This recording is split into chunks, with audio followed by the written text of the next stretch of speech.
don't know about you. Who else could it be but your man Lou? Yeah. Who else could it be but me, your man, Louie T? Welcome to Monday Night Football Overtime. Bills, Titans, another fantastic ball game on primetime television. I think that's 3 for 3 this week. I don't know if this is the first time we've had all three primetime games hit the mark, but again, Thursday is questionable. The finish was okay, but it wasn't that good of a game start to finish like the Sunday night, which was really, halftime was 14-0 last night, but it was a really good second half. This was good start to finish, and I knew it would be. I told you guys the Titans would win this football game. There are two teams in the NFL, really, truly, that I believe this with all sincerity, with every ounce of my fiber, that can beat any team in the league and in the same breath could lose to any team in the league. The Minnesota Vikings and the Tennessee Titans, one in each conference. Capable of beating any team on any day. They're capable, are the Tennessee Titans, capable of losing to any team, as we saw a couple of weeks ago to the Jets. Granted, no A.J. Green or A.J. Brown, no Julio Jones in that game. Still, capable of losing to any team, capable of beating any team. Same thing can be said for the Minnesota Vikings. That said, they played the Bills really well. And I told you, styles makes fights a lot of times in this league. And sometimes one team just knows how to play you. And they have all of the weapons to get the job done. And this Titans team is a really good matchup for the Buffalo Bills. Well, I told you last year, and I explained all of this, when the whole COVID outbreak for the Titans, they didn't play for 10 days. They didn't practice. We thought they were going to get their brains bashed in, and they show up and they destroy the Buffalo Bills. It was really the last time, and I know you could talk about the AFC Championship game all you want, but honestly, it was the last time I felt like the Buffalo Bills got a sound thrashing. It was at the hands of these Titans. And so I knew if there was anybody that could take the Bills down from that euphoric high that they felt after destroying the Chiefs in Kansas City last week, it'd be these Titans. Like, this was the perfect matchup. And you saw what Derrick Henry is all about. You knew what he was going to do. That's what he's done all season. He's on pace for another monster year and leading the league in rushing. What's new? King Henry. All hail King Henry. And as my guy MJ over at Sports Fan Entertainment likes to say, Big Jeff Simmons. I love when he says that. And that's a hell of a fourth down stop by Big Jeff Simmons. What a win for the Titans.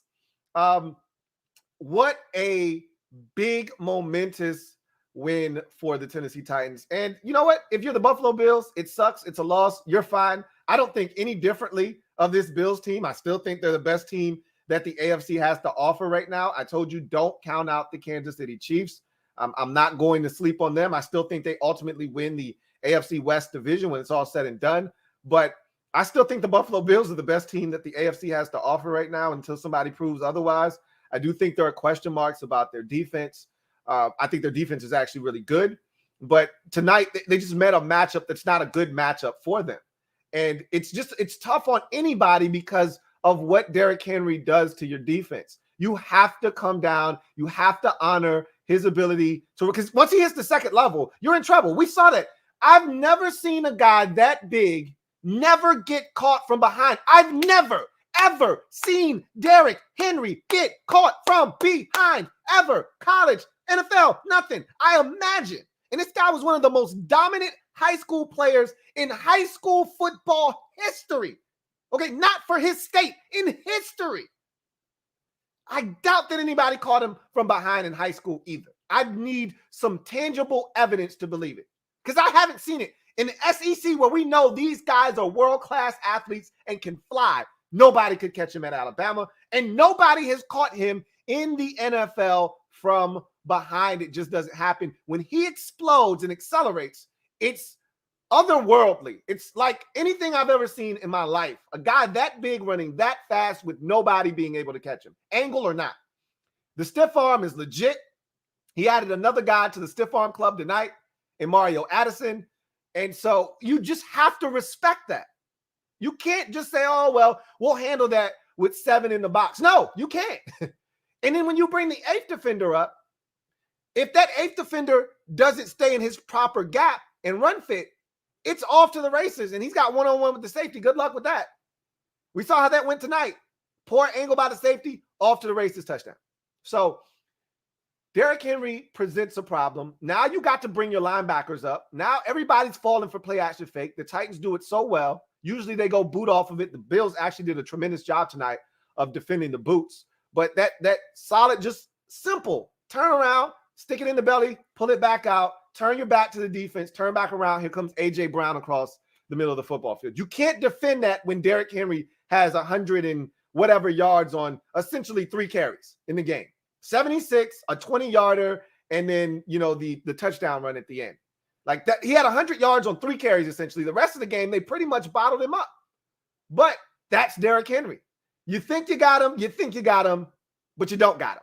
And the Titans do a great job of playing off of what, and that's the thing I talk about. When teams lack an identity, it's hard for you to know what you can rely on. The Titans know what their identity is.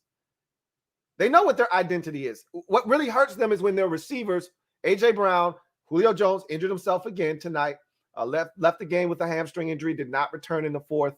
So that's something they'll have to continue to monitor there. And this was the problem when you traded for him. And this is why, everyone said, hey, be careful about how much you give up for Julio Jones, because this was the problem last year. Can't stay healthy. But as long as you got one of those dudes, A.J. Brown or Julio Jones, you're going to be able to run that play action fake, and you're going to be able to have some success with it. And you saw what happened. And the Bills had to honor that. They had to respect it. And the Titans took advantage. They found holes. Good job by Ryan Tannehill of getting the football to Westbrook-Akina on a critical 3rd down and just continuing to move the sticks, give themselves a chance. Because honestly, I didn't have any confidence in the Titans' ability to stop the Bills' defense. Offense. I don't think the Bills punted one time tonight. I don't even know who their punter is. Is it still Ryan Borquez? I don't know who their punter is because he didn't punt tonight. All right, the 2 possessions they didn't score on, one at the end of the game where they just went for it on 4th down, and the interception. That was it.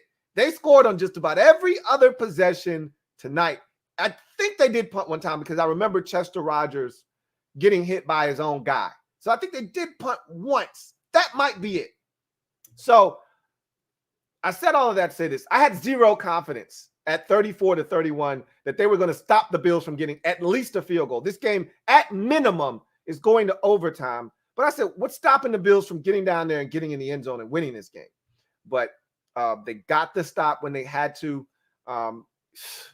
Josh Allen is something else, man. That jump, that leap, that's a hell of a move. He's so loosey-goosey with the football. There were a couple of times that I thought when Jeffrey Simmons got the sack, the ball was out there like this. I was like, oh, my God, Josh, what are you doing? Put that shit away, man. And then you saw the run where he leaps on 3rd down. He's got that shit. He doesn't even have it good in his hand. He's just holding it like this.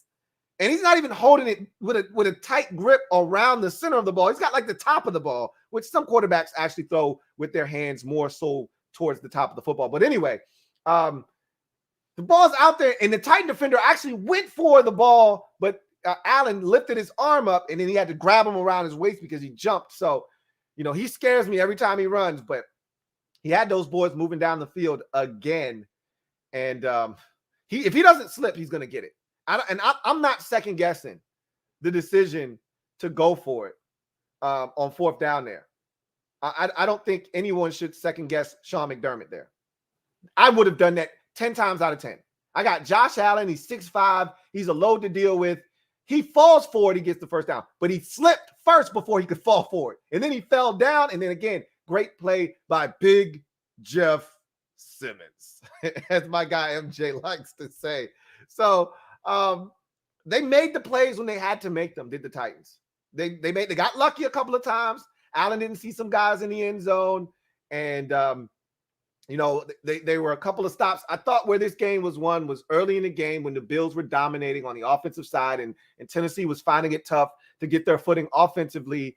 They got stops in the red zone. This thing could have easily been 14-0 or 14-3. And instead it was 3-0, then it was 6-0, and then the Titans get the Derrick Henry run, and it's 7-6, and they're right back in the ball game. If it's 14-0 right there, it's a totally hell. If it's even 10-0, it's a different ball game. But those 2 red zone stops were massive because it gave them a chance to allow their offense to wake the hell up because they were in a bit of a lull to start this game. So I thought that's where the game really was won.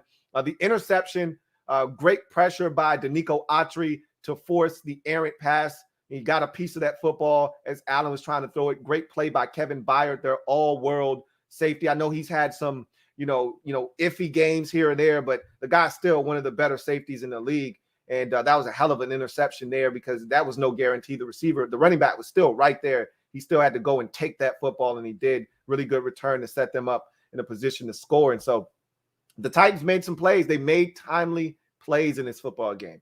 Timely plays, and what a gruesome, brutal holding penalty. And, a lot of times with these holding penalties on kickoff returns or punt returns that go for big gains is it doesn't need to happen.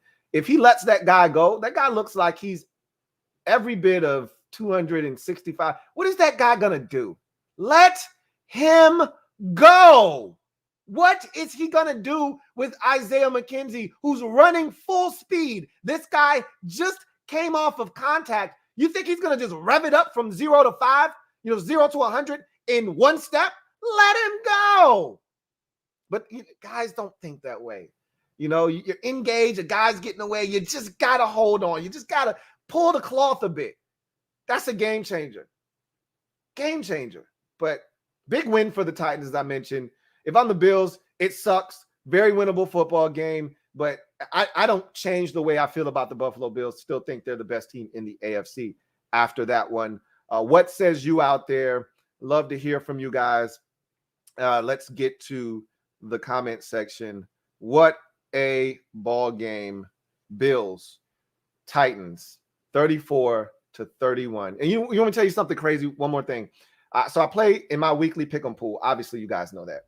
And I picked 64 points. So I always have a score in my head when I pick the Monday night points. And a lot of people just pick random points. Oh, what 2 teams are playing? 48. They just throw a random number out. How do you get 48 points? 27, 21, 28, 20. How often do those scores happen in an NFL game? Not very often. 22-23. How do you get to 48? People just throw out random ass numbers. I always think about what the score exactly is going to be. And so I had this game 34-30. I picked 64 points between the 2 teams combined, picked the Titans to win, and I had 64 points. And I thought the score was going to be 34-30. Ended up being 34-31. God damn it, that boy is good. That boy is good. I've been so close on these Monday night scores this year, but really, I've been close the last 3 years on these Monday night scores. I've been hitting some of them right on the head too. Damn, that boy is good. I like to toot my own horn sometimes. I got to do it. Anyway, I digress. Got a super chat here from Vincent Coe to kick us off tonight. Thank you for the super chat, Vincent Coe. Greatly appreciate you. Thank you for being a member of the MOBB. My guy, Vincent Coe, writes, feels like Monday night broadcast crew always have to find some old content, zero content text things to say just to pass the time. They can be kind of awkward at times. Well, Steve Levy, that's his thing. If you haven't been watching the broadcast, then you wouldn't know. But his thing is these weird facts. For instance, Dawson Knox is the only guy in NFL history with the first name Dawson. That's his thing. He looks for those quirky, weird things that nobody else would think to say. That's his thing. That's his shtick. And I don't have a problem with that. Find your lane, create a niche, stick with it. That's his thing. Dawson Knox played quarterback in high school. That's his thing. He's from the Tennessee area. Probably got a lot of fans in the stands cheering for him. That's his thing. I got no problems with that. Got no problems with it at all. But we do get Peyton and Eli back next week, week 7. So be on the lookout for that. But I don't have a problem. I told you, when they put this broadcast crew together, I don't have a problem with it. I don't love the crew. I don't hate it. I shouldn't say I'm indifferent, because indifferent would imply that I don't care. And I do care about Monday night broadcast teams. I do care about primetime broadcast teams. So I won't say I'm indifferent. I think they're fine. I don't have a problem with them. Obviously, coming off of the last 2 or 3 teams that ESPN has tried to force down our throats, this is by far and away the best thing they've had since Gruden. And I think Gruden and Sean McDonough were the last 2 before they went on that nasty spree with Joe Tessitore and Witten and Booger, and then Joe Tessitore and Booger. So, yeah, I mean, you can't get any worse than that, right? So I don't have a problem with them. I think they're fine. All right, let's get to the comment section. We started off here with Juan Gotti talking sports, who writes, I'm a diehard fan and I always will be. In past years, I would cry and just be mad the whole week because of a game. Now I'm to the point where I'm not, it's not that I don't care. I'm just numb. You? When I was little, I would cry. I mean, I haven't cried over a sporting event in years. I mean, decades. But that said, I mean, I'm mad. I don't really get as upset as I used to. I mean, I used to be pissed for a couple of days after a Washington loss. I mean, seriously, like you would have thought that somebody really did something horribly wrong to me, and all I wanted was revenge for the next 48 hours. Like, why you got a scowl on your face? Like, why your face made up? You know, people would ask me, what's wrong with you? Like, nah, nothing. I'm all right. No, you're not okay. What's wrong with you? I can look at your face to tell something's wrong. And I just be thinking about the game and you know, here's a mistake we made. There's a mistake. We could have won this game. Like you become so numb to the fact that this team, this is what they do. They lose almost every week. So when we win, it's euphoric because it's so rare, it feels like. And when we lose, you're like, oh, we lost again. What's the difference? Last week, this week, next week, they're all the same. They all start to bleed together. So I'm disappointed. I'll tell you this. I'll just say this and then I'll move on. When I think we're supposed to win, it hurts more than when I expect to lose. So last week's loss against the Saints, that shit hurt. And I didn't get over that loss until probably Thursday last week, because that was a game I was expecting us to win. I've only expected us to win 4 times this year. Chargers week 1, Giants week 2, Falcons week 4, and Saints week 5. Those are the 4 that I expected. I did not expect to beat the Bills, and I didn't expect to win this week. So when you lose the games that you expect to lose, I'm less affected by that. When I expect to win and we don't, and we had chances to win, and you look at the state of the Saints team with all the injuries, and they literally limped into FedEx and limped out, and they came in pretty bad shape, left in even worse shape, and we still lost by 11. That's pretty damning and pretty frustrating. So I should say that when I expect us to win, which isn't very often, I'm more disappointed when we don't. But most weeks I expect us to lose, so it's not that big of a deal. Like this week, I'm fine. I was fine yesterday when we lost. Juan Gotti talking sports writes, what's more hard to watch, AFC South football or AL Central baseball? I'd rather watch the Twins versus Indians than the Jags versus Titans any day, LOL. Look, any football game is better than any baseball game, even if my team is playing in that baseball game. So there's no comparison. I would watch, and you took the best team in that division and put it in that equation. I'd say put Texans, Jags up there, and I'd still watch that over any baseball game, including my Braves, unless it's a playoff game.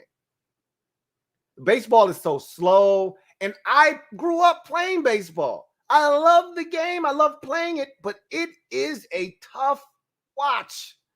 There's so much dead time in between each pitch. You could go hours without any action. Like, that's part of the problem with playing it, you know, especially with little kids where their attention spans is you could be standing in the field and the ball doesn't get hit to you the entire game. Then all of a sudden you hear ping, and you look up and you're looking for the ball.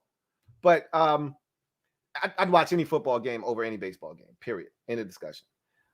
Storm, thank you for being a member of the MOBB, who writes, great game tonight. Even with all the points, OT didn't feel like either D played bad. Or he says, it didn't feel like either team played bad. Some huge hits tonight. Fun AF game. Yes, I agree. It was funny. My barber texted me and said that this felt like a college game. And I'm like, I started laughing because I knew what he meant, but I asked him anyway, why do you say that?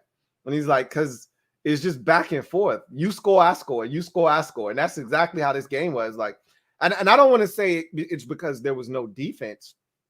I thought these teams actually played some quality defense. It's just better offense. The Titans had a ton of injuries in their secondary, and the Bills exploited it.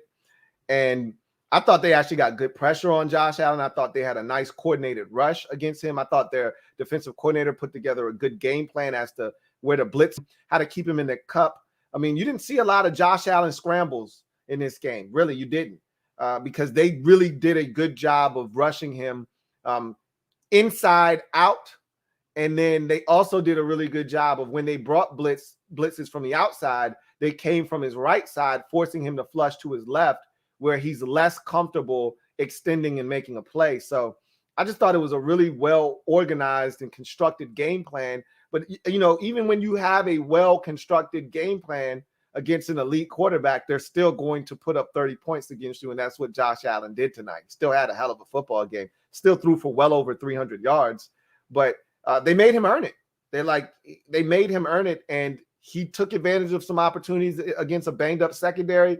They made plays, but at the end of the day, I thought this was a well-played football game by both teams. Even though the offenses were good, I thought the Bills made the Titans earn it on offense. Like, how many third downs did the Titans incur? There were times where the Bills didn't sniff a third down. They would move it right down the field and get in the end zone. Whereas the Titans, they worked hard for everything they got. You know, they had to keep converting third down after third down. Tannehill started off rough. At one point, he was like 9 of 20. For 118 yards and no touchdowns and 1 interception. Like, he was struggling early in this ball game, and then he got into a rhythm. Derrick Henry started to run it. He got into a rhythm, and next thing you know, he's throwing BBs over the middle of the football field. Some really good throws. There was one on the third down to A.J. Brown, and you know, zone coverage. He sits down in between 2 Bills defenders, and he had to throw it on a frozen rope, and he did. And so they had to convert over and over again on third down. Westbrook-Akina with a nice conversion on the third down late in the ball game on a critical third down. They had to keep converting on third down. So I thought the defense was solid by both teams. I just thought it was better execution offensively. I enjoyed this game thoroughly, just like you did, Storm. Reese says, today is my birthday, Lou. I'm 27. Any advice as I approach 30? Happy born day, first and foremost, Ree. Happy born day. And hope you see many, many more. Cheers to many, many more of them for you. And any advice? No, just enjoy. I told you that. I think when you turned 25, you asked me, was there any advice? And I'm just going to tell you the same thing. Enjoy life. You know, don't take any day for granted, because it seems like time is passing so quickly, you know, and so just enjoy each and every single day. Cherish every single moment and treat it like it's your last. I mean, we all hope to live to be very old and enjoy everything that life has in store for us. You hope that there are so many more milestones that you'll hit. But at the end of the day, you don't really know. So just enjoy every single moment of life and all that life has to offer. That's what I would tell you. And that's really pretty much it. You know, enjoy life. You know, don't take any moment for granted.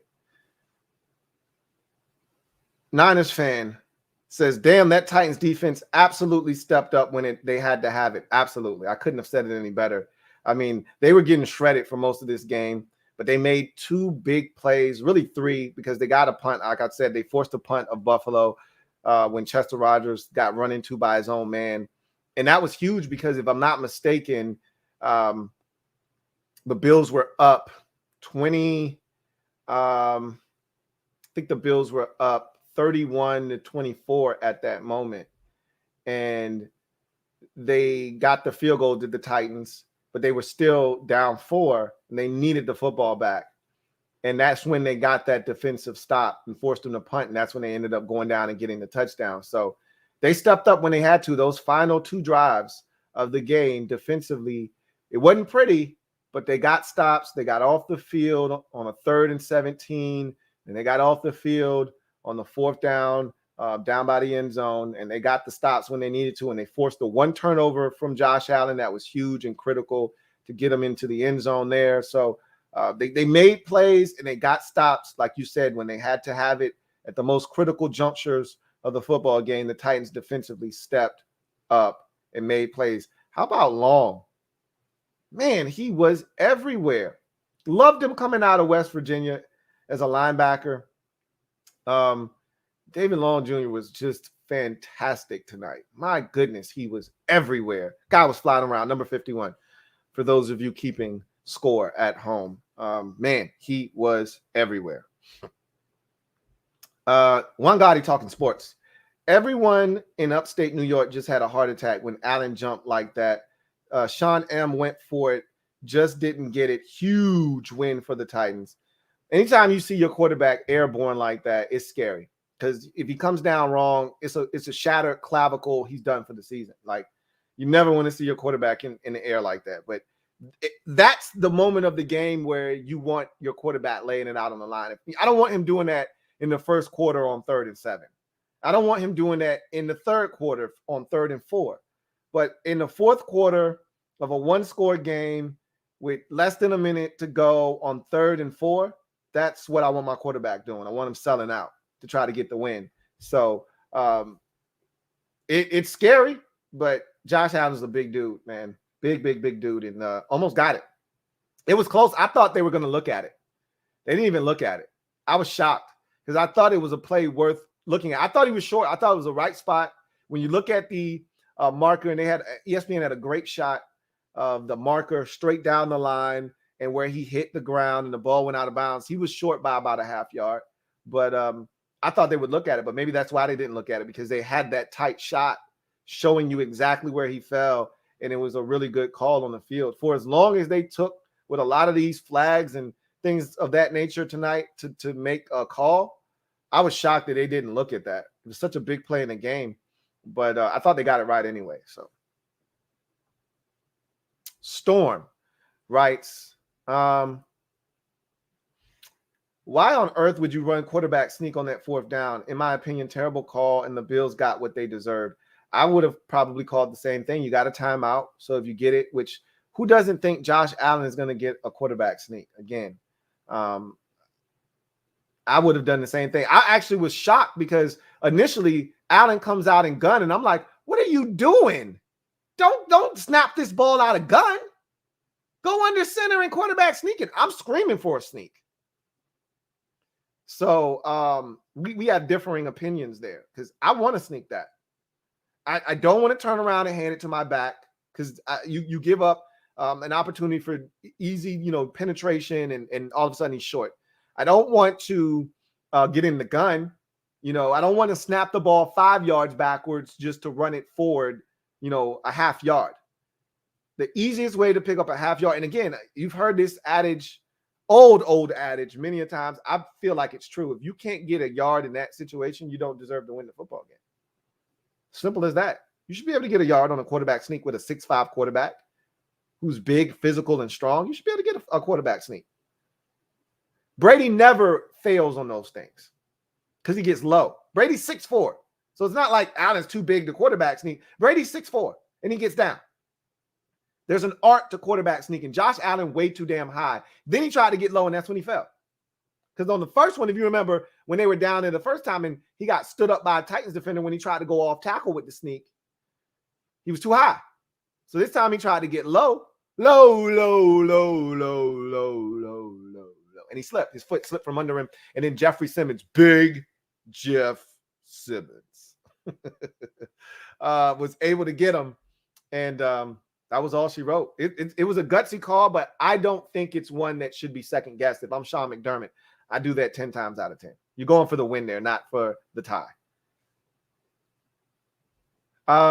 Jonathan Hankey writes, Josh should have extended his arm, and the Bills probably would have gotten a first on what play, the 3rd or the 4th? On the 3rd, he tried to extend his arm, but he was already out of bounds, and the ball came out. On the 4th down, he just never had a chance. That thing was dead on arrival once he slipped. Rich, thank you for being a valued member of the MOBB, who writes, all these primetime games have been good. Thank you, NFL. Yes, not all of them, but a good chunk of them. Like I said, we haven't had a week, and we're now in week 6, heading into week 7. We have not had a week that has produced less than 2 stellar, outstanding contests. We've never had a week where we've had 3 stinkers, and we haven't really had a week where we've had 2 out of 3 poor games.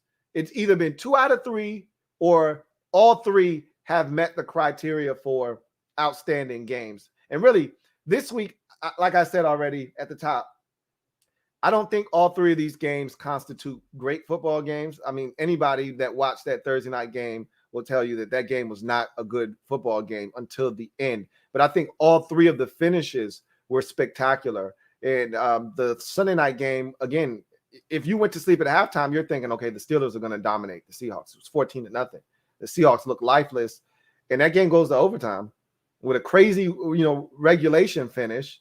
And then, TJ Watt essentially dominates overtime, takes over the game, and they win through the Steelers. So we got fantastic finishes in all 3 of these Thursday night games. And for, a 6th consecutive week, 2 out of the 3 games were fantastic contests, So thoroughly enjoyed the Sunday night game. That was a physical, hard-hitting affair. And this was this was kind of like the polar opposite of that game. Low-scoring, physical affair last night. This was high-octane, high-flying offenses, back and forth. It was still physical, but it was a lot of points being scored by the 2 teams. So I've enjoyed the primetime slate. Next week could be questionable. You get Saints and Seahawks on Monday night. Obviously, when they set this schedule up, they were preparing for Russell Wilson to be available. Obviously, he's not, and we're getting all these primetime games with him not in the lineup. So that I don't know how that game's going to go, Saints and Seahawks. Not really looking forward to that, but we'll see.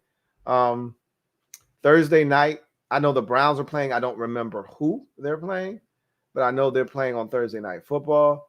And then Sunday night, it's not a great slate in week 7. I think it's 49ers and Colts or something like that. I'm like, So not really looking forward to these games that are coming on this week, but just because I'm not looking forward to them in terms of high watch value doesn't mean that they won't turn out to be gems of ball games. So we'll see what happens. Got a super chat. This one is from Fat American. Thank you for the super chat. Greatly appreciate you. Fat American, thank you for being a member of the MOBB, who writes, read some comments on Ron's presser. My God, people are already at Ron's throat wanting him to be fired. I'm not even mad at Ron. I feel bad for him. I mean, honestly speaking, that's how the fan base usually reacts. They always want blood. When things don't go well, someone has to pay. And heads need to roll, and usually they start at the head coach. So if you can't get the head coach, then you trickle down to the next guys. Offensive coordinator stinks, he needs to be fired. Defensive coordinator stinks, he needs to be fired. That's what fans do. So I don't pay attention to it. You can knock yourself out. I don't really get too wrapped up in that stuff. Let's see. Hank Midas writes, Jeffrey Simmons playing that grown man football. Loved him coming out of Mississippi State. Or was it Texas A&M? I always get those 2 schools mixed up. I think he was Mississippi State. Because I think he was there with Montez Sweat. They had a hell of a defensive line, defense in general, when those guys were there. But he's a hell of a football player. Big dude, physical, athletically gifted. And he made some plays tonight. Made some plays indeed. Jonathan Hankey writes, thanks, Bills. Could have used your guys' help for my Colts, LOL. Look, you're not winning the division, Indianapolis. I understand that you want a chance. And honestly, you're not dead. And I said I wouldn't be shocked if the Colts turned it around and ended up making some noise. I got to see them beat somebody good, though. And until they do that, they had the Ravens on the ropes, let them off the hook. They lost to this Titans team already. They beat Houston, beat the brakes off of them, obviously. But who isn't beating the brakes off of Houston, it seems like. And your other win was against, I think, not Jacksonville. You beat somebody else, but they weren't very good either. So I need to see you beat somebody decent for me to think, yeah, you might have a shot here in this division. This is the Titans division to lose. If they can stay relatively healthy, I just don't see anybody outclassing them in the AFC South. It's just a bad division, but I wouldn't be shocked if the Colts, got back to 500 and then made a run at it. Hank Midas says, you were right that the Titans were going to win. Look, there's just certain teams that are a good matchup. Not a bad matchup necessarily, but just they match up well with other teams in the league, and this is one of those matchups for the Bills. Even though they've had some success against Derrick Henry, go look at the scoreboard in some of those games. There've been so much attention paid to Derrick Henry. I remember last year in the game, they paid so much attention to stopping Derrick Henry. You know what they did? They just used it against the Bills. Okay, you want to load up to stop Derrick Henry? Well, Tannehill's going to pull it out and run. I think he scored like 3 rushing touchdowns in the game last year. I remember I kept telling y'all on the podcast he was jumping in the air, finger rolling. He had a finger roll tonight on a rushing touchdown. So he had like 3 finger rolls in the game against the Bills last year. Oh, you want to load up to stop Derrick Henry? And, ESPN showed the totals for his rushes, his rush yards in the last 3 games against the Bills. That's cool. If you want to load up to stop me, I'm going to use it against you. And last game when they played, they still scored 40-something points against the Bills. So Tannehill was outstanding in that game. And so when I looked at this matchup, I just said this is a good matchup for the Titans. Like, they really know how to play the Bills. Just like I knew the Ravens were going to be a terrible matchup for the Chargers, because now I did not expect an ass whooping, but who didn't see that coming when I've been telling you guys all season long, the Chargers cannot stop the run. That is a problem. And you're going to run into a team or two that can really run it, and you're going to have issues. They ran into a team in the Ravens who love to run it, and they ran into some issues, some big issues. So this just felt like one of those games that if you've been paying attention long enough, then you know that this was a good matchup. Dre, true statement. Thank you for the super chat. Oh, thank you for the comment. Dre writes, damn good game, but man, that was guts by McDermott. I think I understand the call with them being 4-1, but if Josh doesn't slip, that's a first and possibly ball game. Exactly. That's why he did it. If Josh doesn't slip, he's going to get that first down. They're not stopping him from getting 6 inches. Like, he was going to get the first down. The problem was he slipped. And then, and he couldn't get his balance. And by the time he tried to, Big Jeff Simmons, as my guy MJ likes to say, got to keep giving him credit for that because I love when he says it, was there to clean him up and not allow him to get another inch. So they get that first down, they're going to win. You call timeout. You got 3 shots at the end zone from that point forward. You just put the ball in Josh Allen's hands. He's going to find somebody, whether it's Diggs or it's Cole Beasley or it's Gabe Davis or Dawson Knox or Emmanuel Sanders. He's going to find somebody in the end zone, roll out, or he's going to tuck it in. You don't want him tucking and running because you don't have any more timeouts because they would have had to use their last timeout. But, they were going to win the game. If he gets that first down, they're going to win the game. Got a super chat. I think. Yes. Fat American, thank you for the super chat. Double up. Thank you for doubling up, Fat American, who writes, man, we were 7-9 last year in a bad division. You said that like you were surprised or something. Like you just realized, man, we were 7-9 in a bad division last year. Like, okay. Yeah, I think we all already knew that and acknowledged that many times. Fat American also writes, he says, anyway, season is over, but the MOBB makes it better. Season's not over, although it feels that way. It's not over. You don't know what's going to happen. You don't know what's going to become of the season. It's not trending in the right direction. And I'm not, overly optimistic about the prospects of us making anything of this season with some of the games that we've lost. But Ron Rivera coach teams have always been better as the season progressed. They've always gotten better and stronger as the year, goes on. You saw it last year. Who would have thought we would have ever been in a position last year with the way we started out. We started 2-6 last year, 2-7, excuse me. Who would have ever thought at 1-5 and then 2-7, you would have had a chance to get back to 500? But there we were against the Seattle Seahawks at FedEx Field, riding a 4-game win streak with a chance to get back to 7-7 on the season. Who would have thought that? I'm not saying that's going to happen this year, but stranger things have happened. So let's just see where this thing goes. But obviously, we're going to be 2-5 after Sunday's game. So we'll see what happens. Let's see. Rich writes, I heard you don't really like this year's QBs, but I like a lot of them, especially the depth. But the top is fine too. I have like 4 or 5 guys I would like, but it's still early. Don't sleep. And that may be the case. You know, generally speaking, teams are going to draft quarterbacks because they need a quarterback. They're going to try, you know, even if you don't really believe in a guy, you're going to try. It may not be in the first round, but you'll take a swing in the second or the third, just like the Vikings did with Kellen Mond. They don't love Kellen Mond. Nobody loves Kellen Mond. But, you know, Kirk Cousins is on the last year of his deal, essentially. Probably, I think he is the last year of his deal. Maybe he's got one more year left. I think this is the last year, though. You got to do something, right? You got to be prepared for the future. So they drafted Kellen Mond. They don't love Kellen Mond. You know, the Buccaneers, they don't love Kyle Trask. You know, he's okay, but he's Kyle Trask. But they're like, hey, we got to have somebody. You know, we don't know. Brady may play to at least 55, but he could fall off a cliff this year. Obviously, he's not, right? But they don't love Kyle Trask. But you take a guy anyway. You know, the Texans are like, hey, Davis Mills is cool. They didn't expect him to be playing. They should have been expecting him to play if Tyrod Taylor's your starter. But they're like, hey, Davis Mills is cool, but yeah, you don't love him. But you need a guy, so you take a guy, you know, and that's going to be the position that I feel like we're going to be in.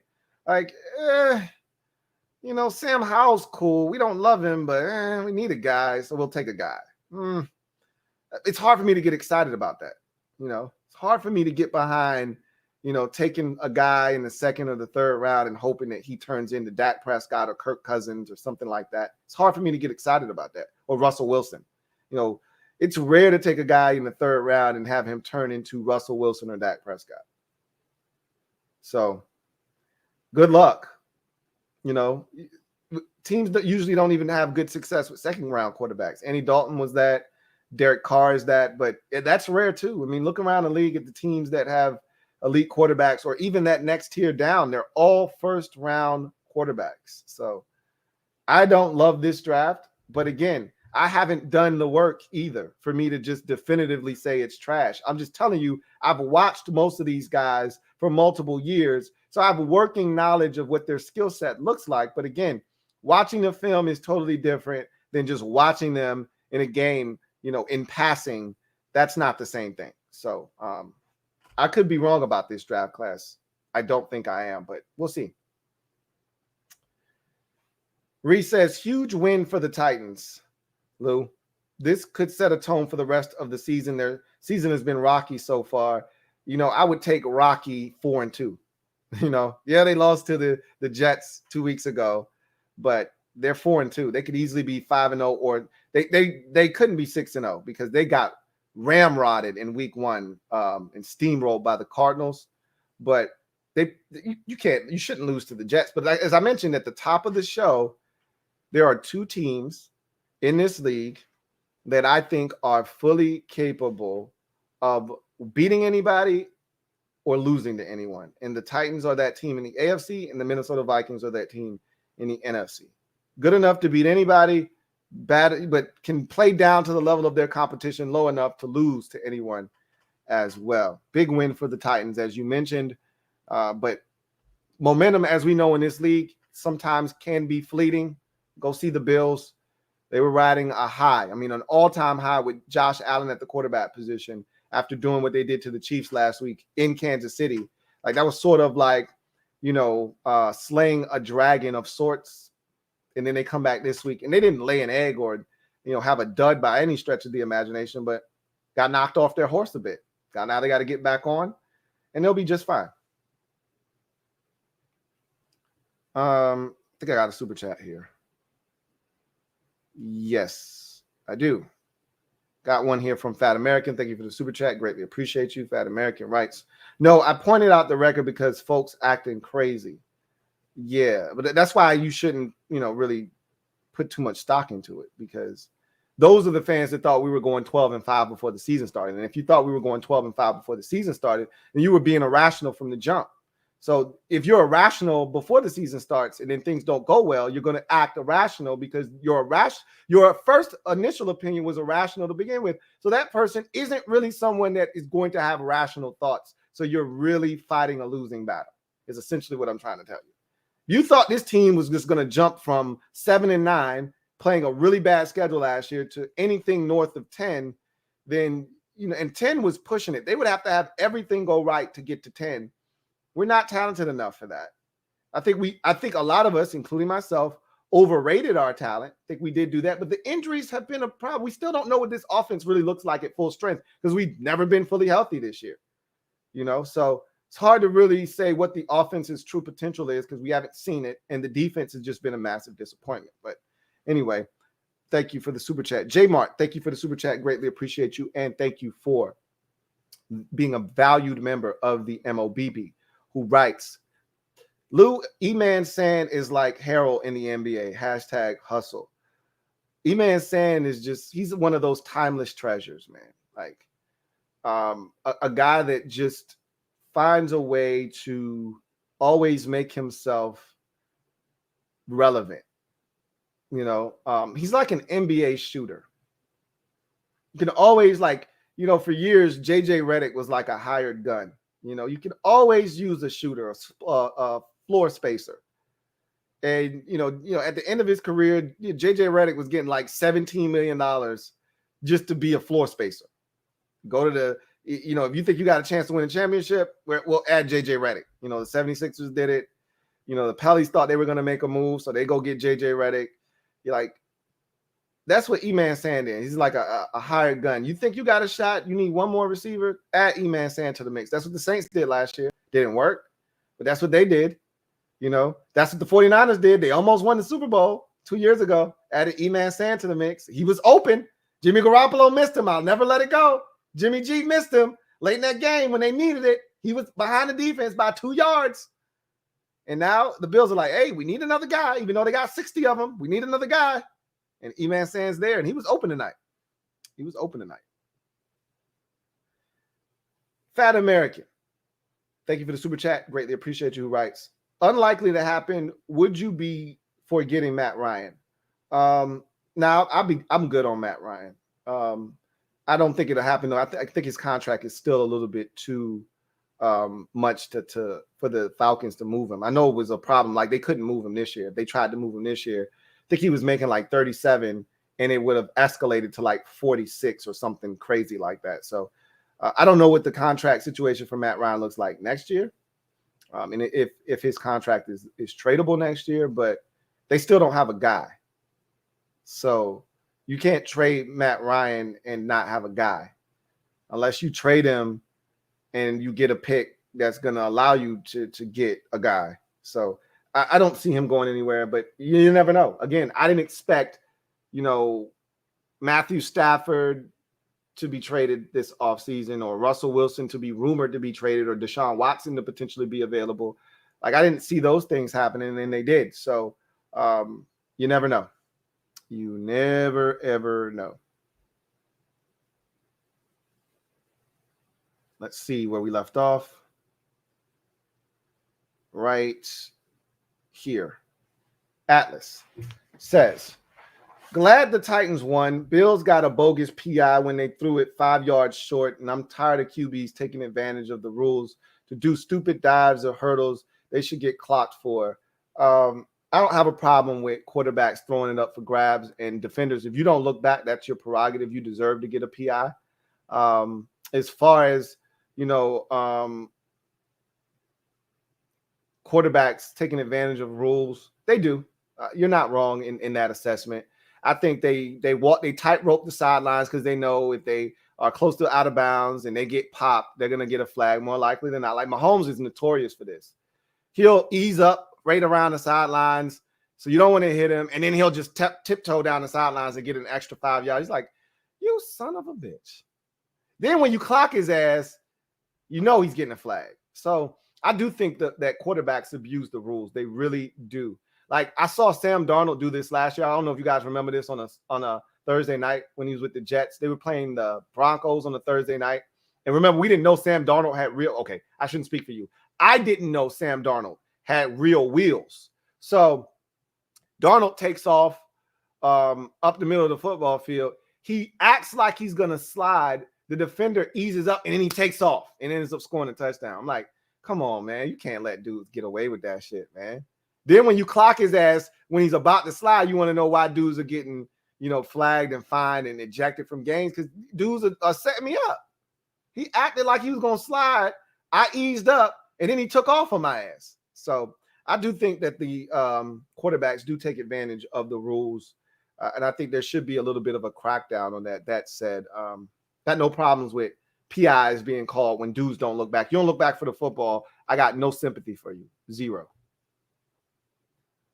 Dark Sealer writes, the Titans have zero defense and a below average quarterback that looks better than he is thanks to Derrick Henry. I don't agree with that statement. I don't think their defense is zero. I don't think their defense is great by any stretch of the imagination, but their defense made plays when they had to. I'm not saying that their defense is a defense you have to worry about. And they're also extremely banged up. So it's hard to really assess what their defense truly looks like because they've got so many guys down, especially in that secondary. That said, I still think they have an issue with getting to the quarterback. Harold Landry is playing. This was the guy that I remember when he came out of BC. I said in that draft, and I can't remember if it was the 18 draft or if it was the 17 draft. I think it was the 18 draft. And I said, Harold Landry is the most natural pass rusher in this year's draft class. He was just small. And I think that pushed him down. I'm not sure if he was a first-round pick or not. He might have been a first-round pick still. I think he went in the second round, though. I could be wrong. But I said Harold Landry is the most natural pass rusher. I think he still ended up being a first-round pick. And I've been waiting, and now it's starting to come to fruition. He looks good. He was flying around the field tonight. But Bud Dupree really was a non-factor. I don't know what his season has really been like for them. He's coming off of a major knee injury and surgery, so I don't want to be too hard on him because that first year you come back from major surgery, same thing with Landon Collins. That first year you come back from major surgery, it's really rough. You're not the same guy. Landon Collins looked like the same guy in the preseason. That's why I'm a little bit more, hard on him because he keeps telling anybody to listen. I feel stronger than ever. I feel faster than I was before, and it looked like that in the preseason, but we haven't seen any of that during the regular season. With Bud Dupree coming off of that injury, he may not have the confidence he had, or we'll see.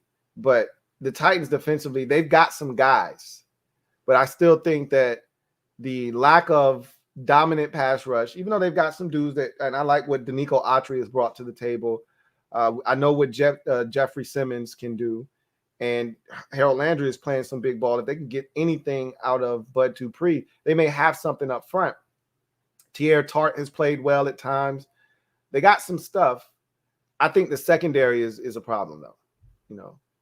So we'll see what happens. But and I don't think Ryan Tannehill is a below average quarterback. I disagree with that statement. He made some throws tonight. And he's made throws throughout his career.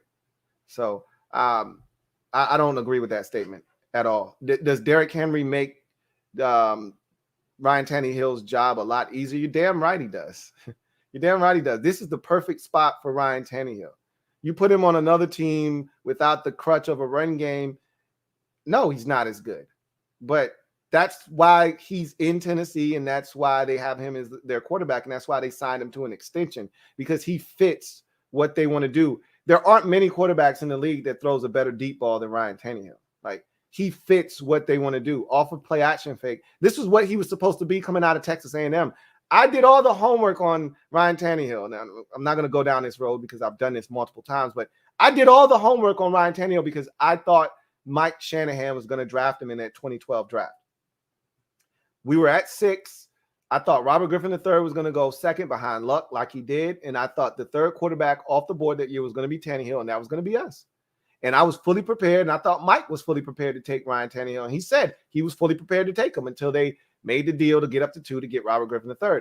And he fit what Shanahan likes to do. You know, that athletically gifted mobile quarterback that can run boots, throw on the move, be athletic, be accurate on the move.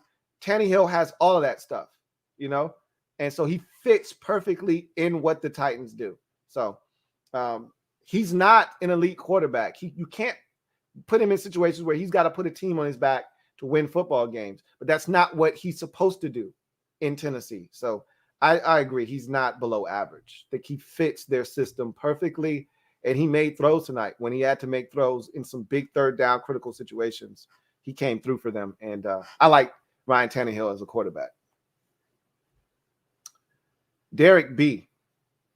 writes, I agree 100% with McDermott going for the win. The Bills D was out of answers, but you can't be married to the quarterback sneak when guard, center, guard are covered.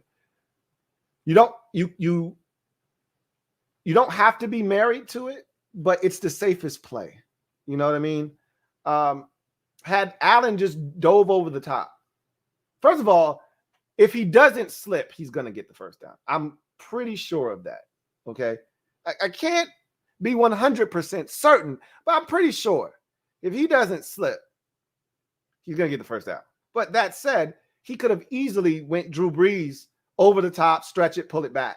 You know, it's not the end zone. Obviously, we've seen guys fumble like that, but the Titans aren't thinking that in that situation. They're not thinking he's going over the top because who does that when it's not a touchdown situation? So he could have easily done that, got the forward progress and you know, fell backwards, but he didn't do that. He tried to use his frame and he slipped. His footing, you know, slipped from under him. And I get it. When guard, center, guard is covered, doesn't mean you still can't get push. You know what I mean? It's going to be extremely tough. Low man wins in that situation, but at the end of the day, I don't think the call to go for it is one that should be disputed at all. Maybe the call that they made, the play calling, you know, the quarterback sneak is something that will be debated amongst Bills fans. I would have done the same thing. I would have quarterback sneaked it. It's the safest play in football. You just got to execute. They didn't execute. So I think I got another super chat. And I do. J Mart, thank you for the super chat. Greatly appreciate you. Double up. Thank you for doubling up, J Mart, who writes, are we as bad as Detroit, Miami, Jacksonville, or Houston? So close to 0-6. I think Detroit would give us a hell of a game. I think we beat Miami, Jacksonville, and Houston. But we could lose to Detroit. Because Detroit, just like we 2-4, we could be 0-6. Detroit could be 2-4. So Detroit could be 3-3. You could argue they should have beat Baltimore. They should have beat Minnesota. And I think there's been a couple of games in there where they could have won, you know, with some better, you know, execution down the stretch in some of those games. But they got destroyed in week 1 by the 49ers, even though the final score doesn't indicate that. You know, 49ers took their foot off the gas pedal, almost allowed them to come back. They got destroyed in that game. They got destroyed this past week.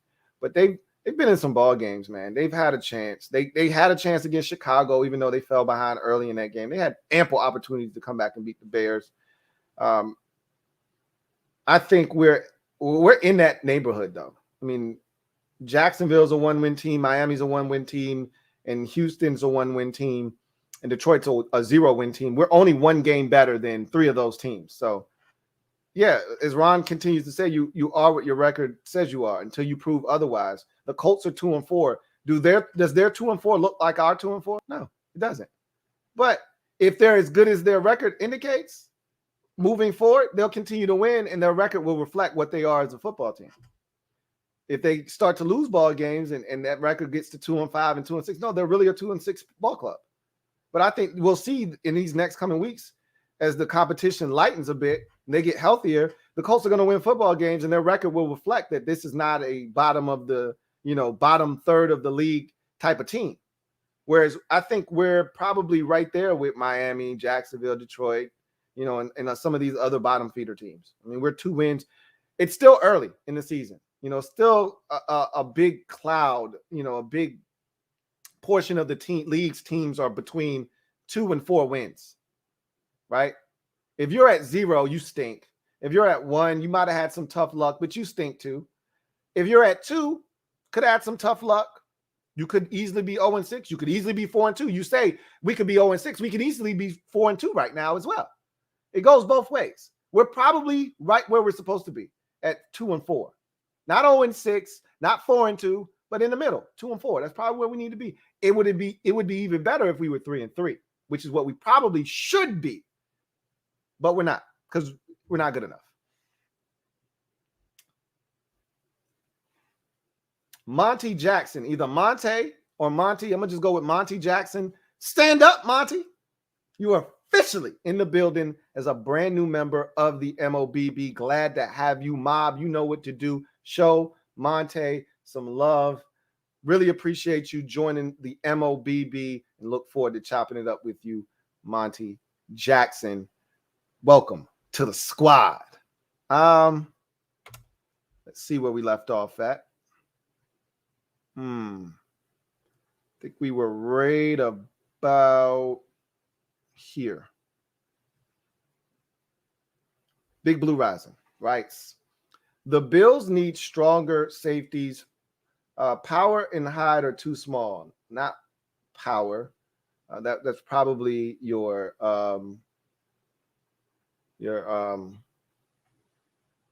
spell check. Autocorrect sucks. Poyer and Hyde are too small. I love their safeties. I disagree with you vehemently. They've got the best safety tandem in the league, I believe. So I agree. I disagree with you vehemently, I might add. Let's see. Reese says, I don't know if I've seen a season with so many classics up to this point of the season. Remember when we used to get a game like this, like only every 3 weeks? Yeah. I mean, hell, we'd be lucky to get a game like this. We used to complain and cry about all the garbage contests every week. We're like, another stinker. This game wasn't even close, this, that, and the third. And we'd be excited when we got. Now this is the expectation. Like they've spoiled us this year. I think we're due for a stinker in week 7. We got 3 really cruddy matchups. 3 really cruddy matchups that could easily provide us with 1, good game and 2 duds. We'll see. We'll see. But you're right. It used to be a blessing to get one of these. Now we're expecting them each and every single week. Niners fan writes, maybe it's the injuries, but I feel like the Titans aren't maximizing Julio. Maybe he's just regressed, but it's clear AJ is the number 1 receiver on the squad. And there's a rapport there with AJ Brown and Ryan Tannehill. Julio just showed up, and he's not as, comfortable with the offense as AJ Brown and Ryan Tannehill are. Tannehill has been working with AJ Brown for the last 3 years. So there is clearly a rapport between those two, and not necessarily with Julio Jones. I don't think they're getting him nearly enough opportunities. But as you mentioned, some of that is due to the injury. Some of that is due to him not having a ton of work with that offense because he has been banged up. And AJ's the guy that Ryan Tannehill is looking for. And it makes a ton of sense when you think about it. This is the guy that I know where he's going to be, when he's going to be there, and I know how to give him the football. I know how he works. So I think it's only time and repetition will change how the Titans, maximize Julio Jones. Right now, he's hurt again. He just got back from a hamstring, and now he's out again with that same hammy. So he's yo-yoing in and out of the lineup. That doesn't help, with the rapport with Ryan Tannehill. So it's tough. Metaphor, thank you for being a member of the MOBB, who writes, imagine Washington football team having these types of offensive and defensive showings. Form what both teams showed tonight. Maybe you meant from what both teams showed tonight. I mean, we've had these offensive showings before this year. We had it against the Giants. We had it against the Falcons. Like, our offense hasn't been terrible this season. Keep that in mind. It's been the defense that every week is giving up 30 plus. 5 straight weeks of 30 or more points given up by this defense. You're not going to win games that way. Our offense isn't good enough to put up 30 every single week, as we've seen. So we've had offensive showings like this where we couldn't really be stopped. We've had that. We've scored 30 plus twice this season already in 2 victories.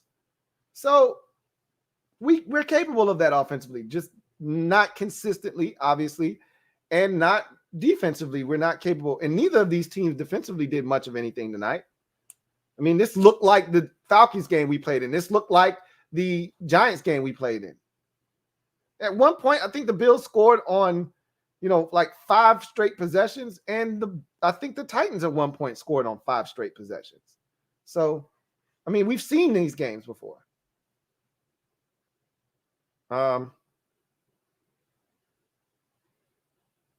Let's see if we got any more comments. Jabril Adibi writes, 3 years ago, I thought there was no change. Another running back could get in the Hall of Fame, first ballot after AD, but Henry is probably having the greatest 3-year run of any running back since who? Eric? Yeah, you hit it right on the head. We haven't seen a Hall of Fame caliber running back since AD, I felt like. Now, there's some guys up and coming in the game that you feel like if they continue to stay healthy, and that's the biggest thing with these running backs is can they stay healthy? Like Dalvin Cook has shown you the ability to be really good, but he's got to string together multiple years and consistency and staying healthy, which he hasn't been able to do. Christian McCaffrey was well on his way, and then he got injured, and he's injured again this year, and so we don't know what's going to become of him moving forward. Alvin Kamara is another guy that's, staking his claim as another one of these dynamic backs. But, David Johnson got off to a great start in his career. And then David who? Who's that guy? Like, we haven't really had a back really be dominant. I think you could make a case for Shady McCoy if you like, but I don't think he's a Hall of Fame running back. But he had some really big years with the Eagles and even with the Bills to a lesser degree. But that was probably one of the dudes along with, Adrian Peterson. But I don't know if there was another back, and I may be forgetting someone, but I don't really think there were many backs because remember, we went through this phase where, backs were expendable, dime a dozen. You get a back anywhere, and teams weren't spending, top 5 picks, first round picks for that matter on running backs. But we've seen that narrative change, and one of the guys that has ushered in that change is a second round, running back out of Alabama named Derrick Henry. And he's showing that you can hitch your team in a wagon to a running back in this league still and have success. And yes, I think if he continues to play, and I don't know how much longer he's going to be able to do this for, but if Terrell Davis can get into the Hall of Fame on a 3-year stretch, essentially, I don't know how Derrick Henry, and again, I think every single member, there are 8 members of the 2000K Rush Club. I think every single one of those guys is in the Hall of Fame, if I'm not mistaken. I don't know how he doesn't get in. So, yeah, all hail King Henry. I think you're right about that, Jabril. Really do.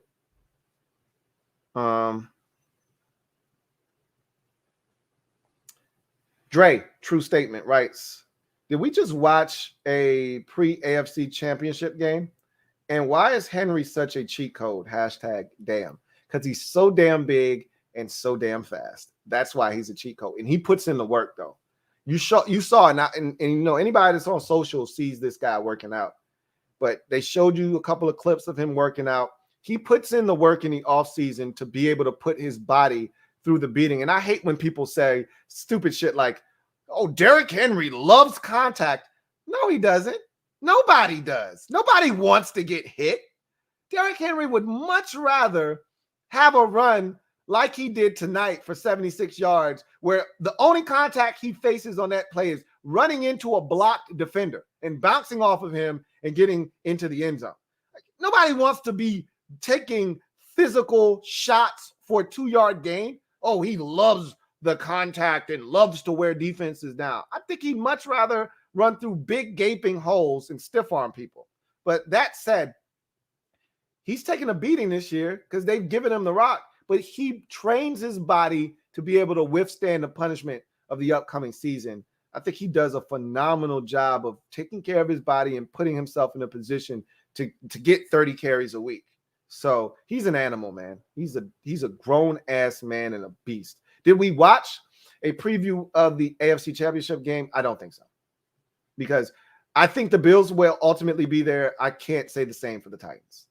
When you can lose to anybody but beat anybody, it's hard for you to make it to the championship game. Now, again, these same Titans 2 years ago were in the AFC Championship game. I thought they caught fire. They caught some teams at the right time, including a Ravens team that hadn't been to the playoffs with Lamar Jackson. That was Jackson's real, first time as a true starter. He started his rookie season, but that was in relief of Joe Flacco. And they ran into a buzzsaw. They ran into Brady's farewell in Foxborough, essentially. And they ran into a buzzsaw, and they got to the AFC Championship game. I don't know if they're good enough to do that again, but we'll see. I don't think so. To answer your question, I don't think it is. I think one of these teams will be there in the Buffalo Bills. I'm not sure about the other. But we could be, talking about this game as a potential a matchup in the postseason, maybe just not in the championship game.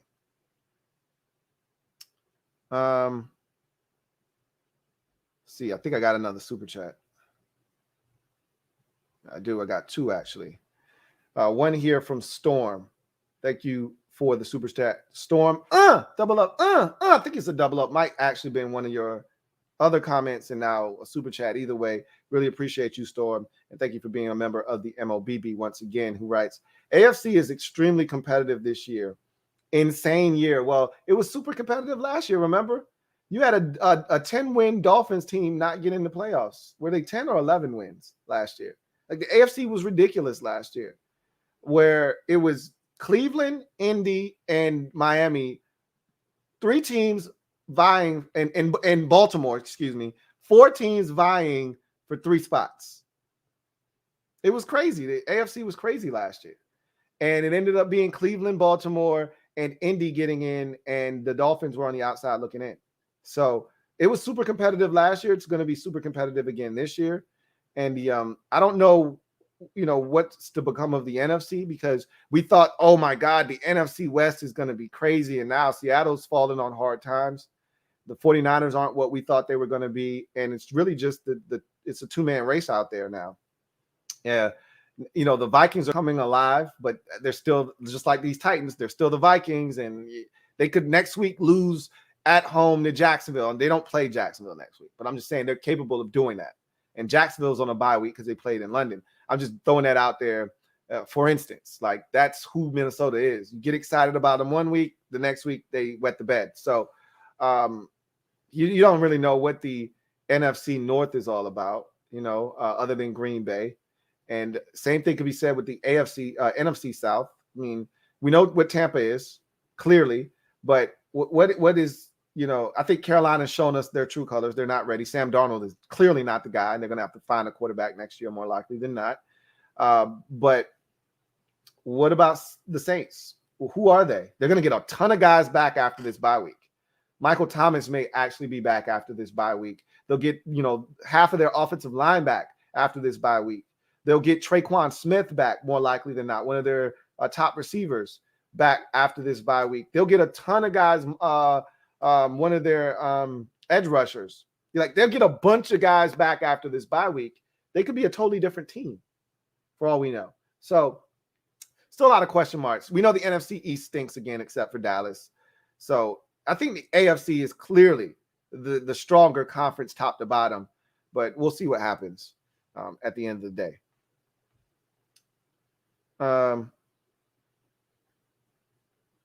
Chevy Kamara, yes, I did do a stream with Big Q. Metaphor, thank you for the super chat. Greatly appreciate you. Double up. Thank you for doubling up. Who writes, Lou, I saw Washington football team's problem. We need more Ramon. I wish it were that simple. Can it be that it was all so simple then? I wish it was that simple, but obviously it ain't that simple at all. See where we left off at. Think we were somewhere in here. Yes, we were. Now it's just finding exactly where we were. Remember reading that one. Here we go. JCamMan99 writes, please read this.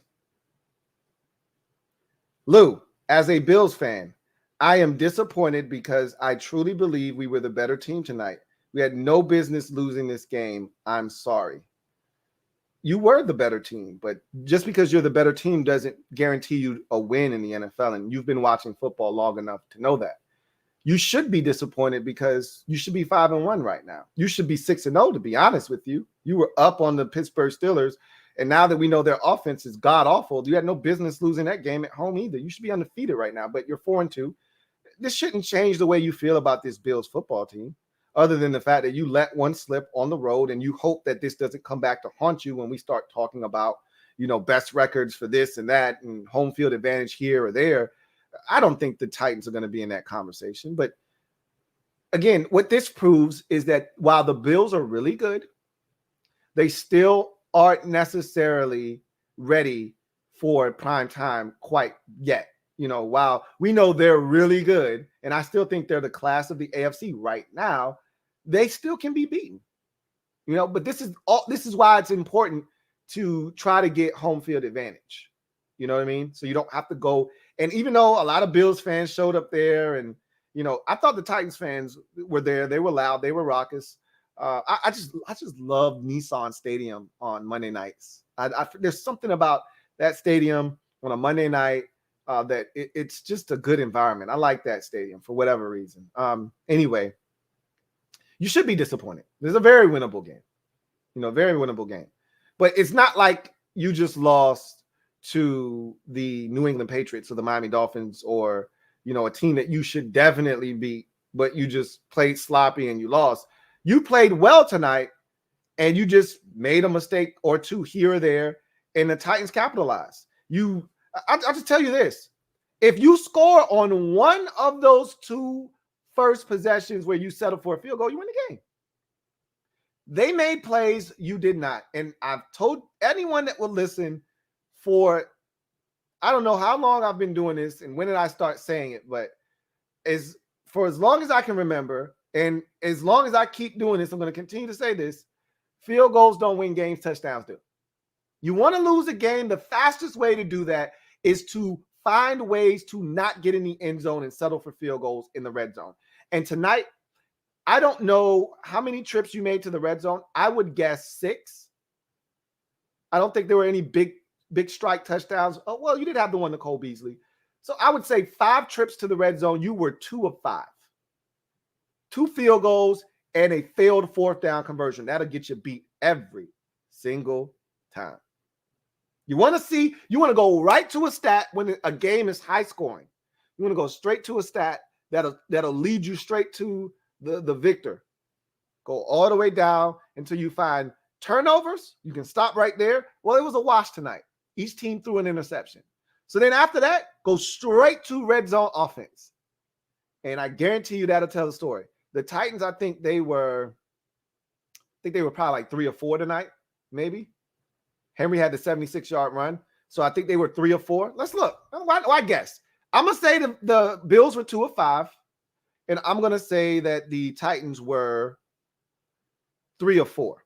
Let's go to the stats and see. Bills 2 of 5, Titans 3 of 3. There you have it. There you go. You want to know what happens in a high-scoring game, and you want to know why one team wins and one team loses, especially when you watch the game and you see the Bills dominating. That's the reason why. You went 2 of 5 in the red zone. They went perfect 3 of 3. Field goals don't win games.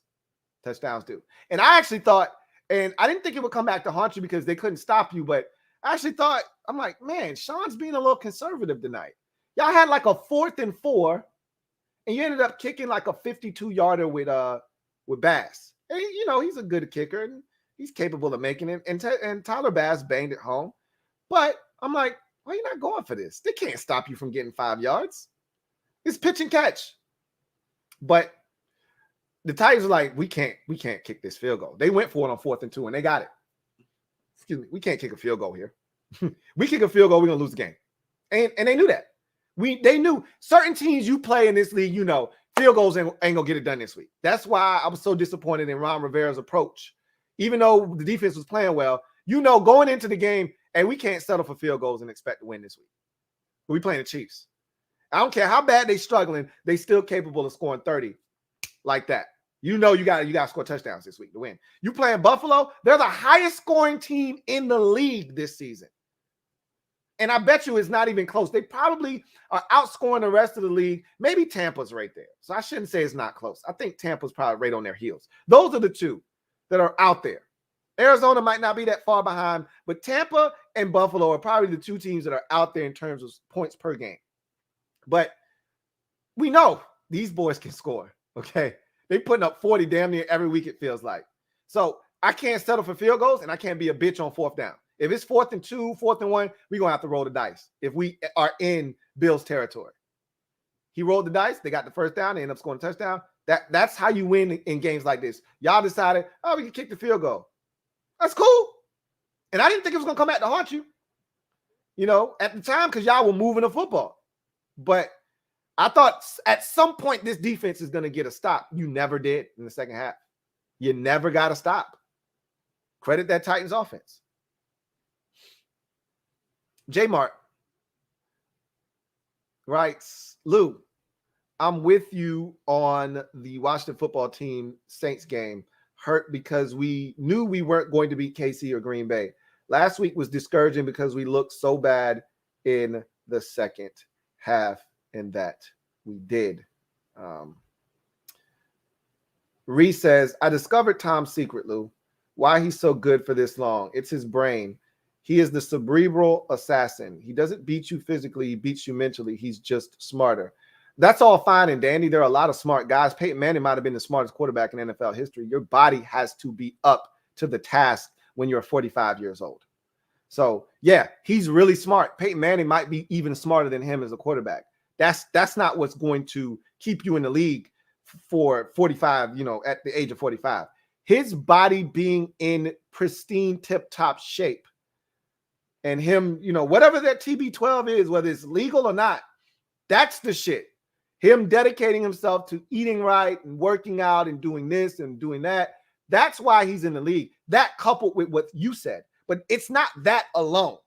Because you can be the smartest. Like, again, Peyton Manning, from the neck up, I don't know if there were anybody ever better in the league. Phillip Rivers is another one. I don't know if there's anybody from the neck up better in this league. And Bill Belichick said Phillip Rivers was the smartest quarterback he ever had to game plan for. Now, again, he never played against Tom Brady until this year. But he said Phillip Rivers was literally a coach on the field, getting everybody lined up. And I've heard a lot of people say that about Phillip Rivers. You can be cerebral as a quarterback, but you got to be in shape. You got to be you got to be physically able to withstand the punishment that comes as a quarterback. Now, it's a lot easier now. Tom Brady would not be playing at 45 if he were playing in the 90s. It's a different game now. You can play a lot longer because they protect the quarterback. That said, you still got to keep yourself in great. Like, look at Ben Roethlisberger. He's not even 40 yet, and he looks like he's 60. So, but two different types of quarterbacks, obviously. Anyway, I digress. I'm going to stop right there. We passed our hour mark, and we had some good conversation and dialogue tonight. I really appreciate all of you out there. What a game. If you are out there right now and you haven't already done so, please take the time to hit the subscribe button for more great content. Turn on your notification bell so you don't miss a thing. And also hit the like button. Over 140 of you out there, only 62 likes. That is utterly ridiculous. Total nonsense on your part. If you haven't hit the like button already, what are you waiting on? Please hit the like button. Please and thank you. I'm going to say that in advance. So that's going to do it for me, your man Louie T, here on another installment of Overtime.